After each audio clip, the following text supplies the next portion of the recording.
Hey, is your refrigerator running?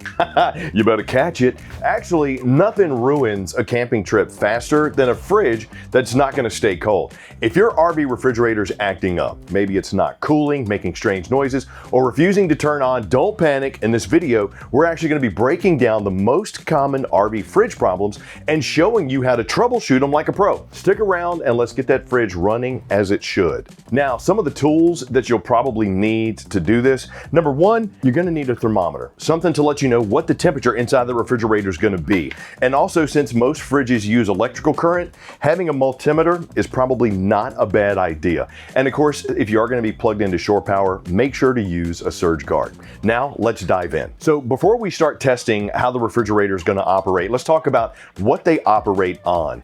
12-volt fridges rely on battery power. Two-way models look for 120-volt AC power first, and then they look for LP gas second.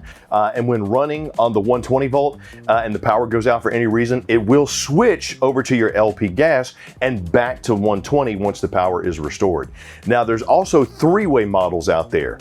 They will choose 12-volt DC power first. If that fails, then they go to your LP gas. And if that fails, then they go to the 120-volt AC. Let's talk about some of the common issues you might run into with your refrigerator. Number one, it's not turning on, or it's only working on a single source, gas versus electric or vice versa. You could also have not getting or staying cold.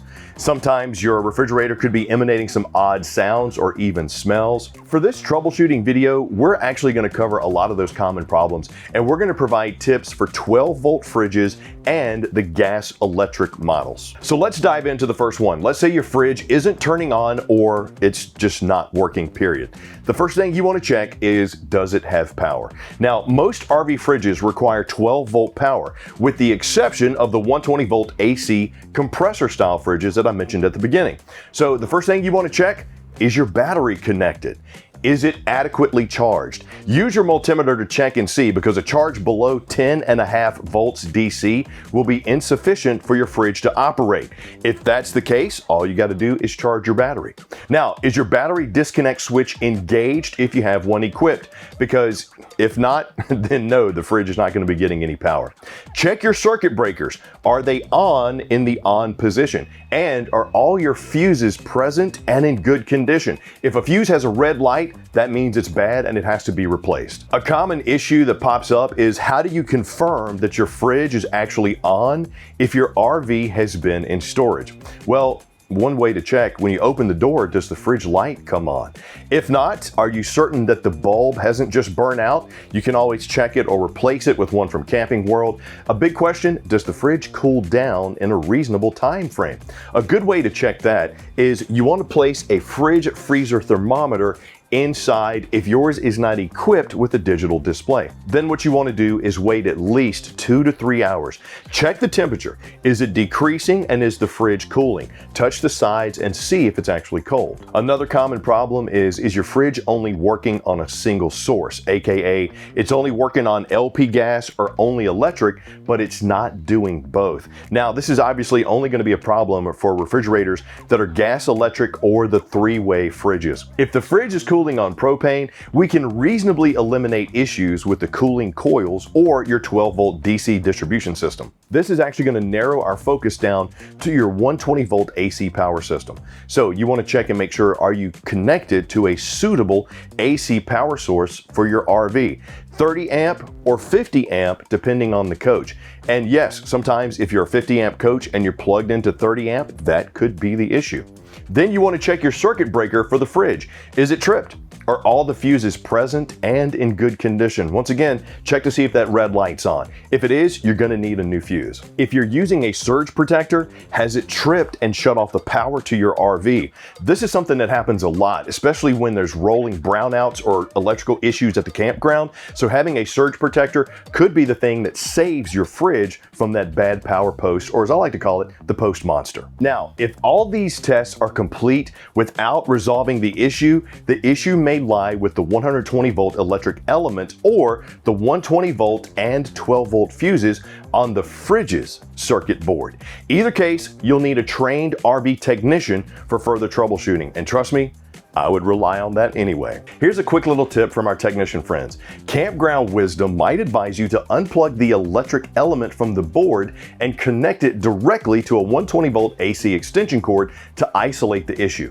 This method bypasses the fridge's safety features and can lead to fire or electrocution. It should never, and I repeat, never be attempted. Now, what if your refrigerator is only working on electric? If the fridge is cooling on AC or DC power, then we can reasonably eliminate issues with the cooling coils, your 12 volt distribution system, and the 120 volt AC distribution system. This narrows our focus down to that LP supply and delivery system. If there is sufficient propane in your LP containers, then you're pretty good. If you don't know, now's a good time to check them. Are the container valves fully opened? And remember, when opening those propane valves, don't open them super quick. Turn it slightly, give it just a second, and then turn it slowly to open the rest of the way. That's going to ensure the best delivery of propane. Now, is a regulator preventing gas from flowing into those LP lines? Are you experiencing a lockout? If you turned on an RV appliance before opening the container's valve, an excess flow valve may have been triggered to prevent the flow of propane from the container or containers to your appliance or appliances. So turn off all appliances and close the valves on those containers. Wait a few minutes before opening the container valves and try lighting something simple and obvious to purge air out of the gas lines and prove the RV's gas system delivers gas as designed. The gas cooktop is probably going to be your best place to do this. Once the cooktop is running well, turn it off and try the fridge again. If your fridge has unsuccessfully attempted to light 3 times, it may go into lockout. So turn the fridge off, wait a few minutes, and turn it back on to restart the ignition process. If the lockout issues persist, you want to contact a certified RV technician for help with diagnosing and addressing potential issues like dirty burner assembly or a corroded electrode. Next up, what if your fridge isn't getting or staying cold? Well, number 1 is your RV level. Fridge cooling coils are placed at a specific angle for proper operation. Even if a fridge appears to be working, operating it on an unlevel RV increases wear and can lead to more expensive repairs down the road. Next thing, have you given it enough time? RV fridges do take time to cool down. 12 volt fridges are typically quicker. They require around 2 to 3 hours to cool down. Gas electric absorption fridges, they can take anywhere from 6 to 12 hours to fully cool. That's why we recommend turning them on the night before your trip begins so the fridge has plenty of time to cool before loading those perishables. Next up is the thermistor or thermostat set to your preference. In RVs with colder to warmer thermistor adjustments, it can be easy to bump and move the setting when loading and unloading the fridge. The thermistor typically resembles a small piece of plastic clipped to one of the fins on the back of the fridge. Now, another thing to check, and it might not be something you like, but have you loaded it smartly? RV refrigerators rely on sufficient airflow to provide even cooling because they don't have an internal fan to circulate the air. So you want to avoid overloading your fridge of placing warm leftovers inside before they've cooled down. Another thing to check, are the door seals free of gaps? Is there anything stuck in that seal? Is it sticking to the door correctly? Is it evenly spaced around the freezer cavity when the door is closed? A quick and easy way to test the seal is the dollar bill test. Take out a dollar bill, shut the door on it, and then pull it out. There should be moderate resistance when trying to remove the dollar. You want to repeat this all the way around the door seal. Is there adequate airflow around the exterior of the fridge? Air must be able to move from the lower access panel up the backside and even over the condenser coils. Open the exterior fridge access compartment and check for nests or other debris that may be impeding airflow, especially if it's a gas absorption fridge, because that propane has a smell that bugs and animals absolutely love. Another little tip from our technician friends, if used for RV storage, bug screens must be removed before operating the fridge or they will prevent that sufficient airflow. Another thing to check for is the drip tube cap in place. A missing cap allows warm air to move back into the fridge compartment, resulting in less efficient cooling. Next up, is your fridge producing odd sounds or smells? So, do you notice a strong ammonia smell? Is it making odd gurgling sounds? Are there signs of yellow-green powder around the burner assembly visible by removing the exterior access panel?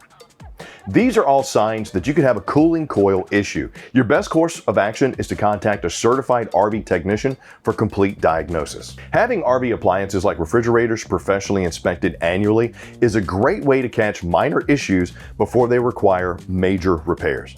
I hope this video helps you remedy your immediate fridge issue, but know that you can always schedule a complete diagnostic with our service team during the off-season. Links are going to be in the description.